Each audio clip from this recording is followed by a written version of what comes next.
Honorable colleagues, also, as you might have already read or heard in the news, this Parliament, through a private member, introduced and passed the Anti-Homosexuality Act 2023, which most of you honorable members stood up for and supported in line with the aspirations of Ugandans. The constitutionality of this act was challenged in the Constitutional Court, and today the decision was delivered. The court found no fault in the process, in the procedure, and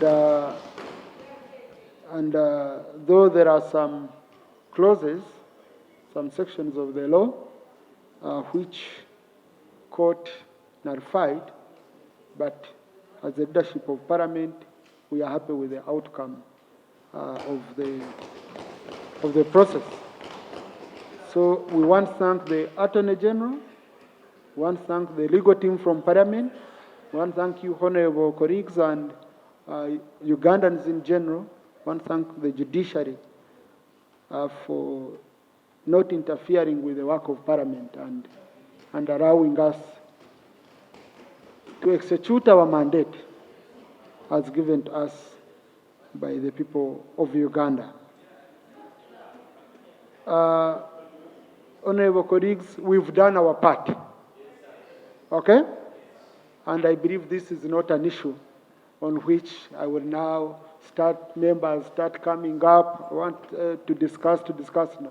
We've done our part, the courts have done their part. Well, we welcome the ruling from the court, and personally I'm happy that the law has been upheld, because it would have been disappointing to nullify the whole law, because Parliament followed the procedures, and we also think it is right to prohibit same-sex relationships and homosexual relationships. We shall look at the judgment, because I'm told some sections of the law have been nullified, and then we see the impact that decision will have on the effectiveness of the law. And I'm sure the Attorney General will study those provisions which have been nullified and see whether there is a need to appeal on those decisions or not. But at least the good thing is that the law has been upheld, so Uganda has a law against homosexuality, which is what we wanted. And see which provisions have been nullified and how major they are in terms of the effectiveness of the law. And I'm sure the Attorney General will study all those decisions, and where necessary, maybe appeal, or if they appear minor, he may not appeal, because personally I haven't looked at the judgment, but we welcome it, because that's how democracy functions. Parliament does its work. If you are not satisfied or you have grievances, you can seek judicial review or judicial action, and now court has also done its part. So I think it's fair to say it's a good process that different institutions of the government can check each other. We want to thank the courts for upholding the people's decision, because when we passed the Anti-Homosexuality Act, it was based on the various complaints that we had gotten from the people, and we as members of Parliament, ours is to legislate for the people. And we passed that law aware that it was going to address our challenges, because we do not want to see the recruitment of children into homosexuality. Nobody is born a homosexual. It is just a habit that is learned or promoted by certain individuals.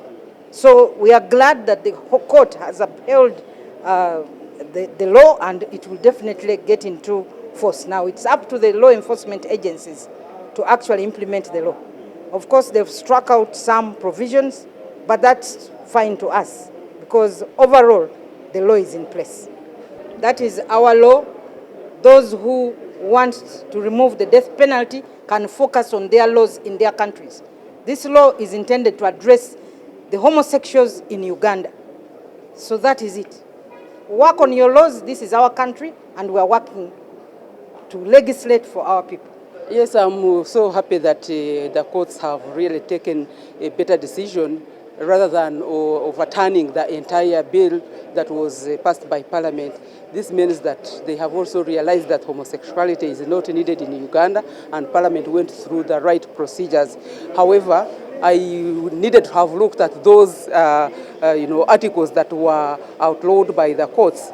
Maybe those could be the articles that were really tough on homosexuals. But so far, I'm happy that it has retained the position of Parliament, and we expect the President now to assent to it so that it becomes effective and begins to be implemented.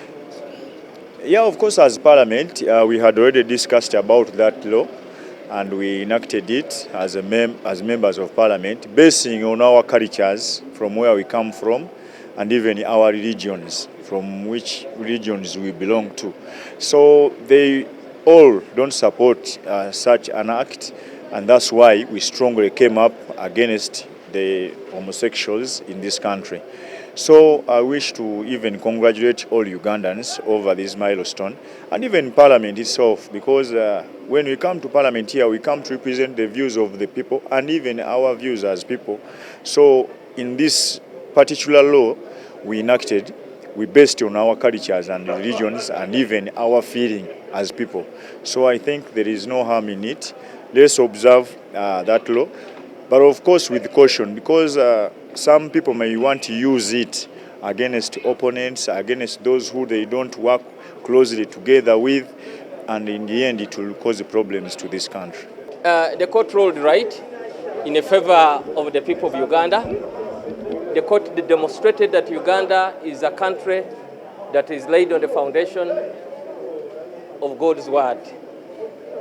And the court's judgment is a true demonstration that cultures of Africa must be respected.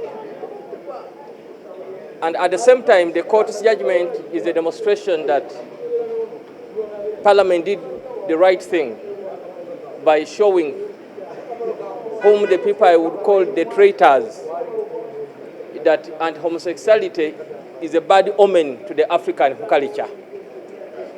And that's why we need political parties to pronounce themselves on this matter. I really want to appreciate Dr. Abedi Wanika, who wrote a letter to the National Unity Platform challenging them that they must give a statement on this matter. And the same to my party, the National Ruling Movement, which does not support this at all, because it stands on the principle of respecting Uganda's anthem, which says for God and our country. And this demonstrates that this parliament is a parliament of the people that talks the voice of the vulnerable.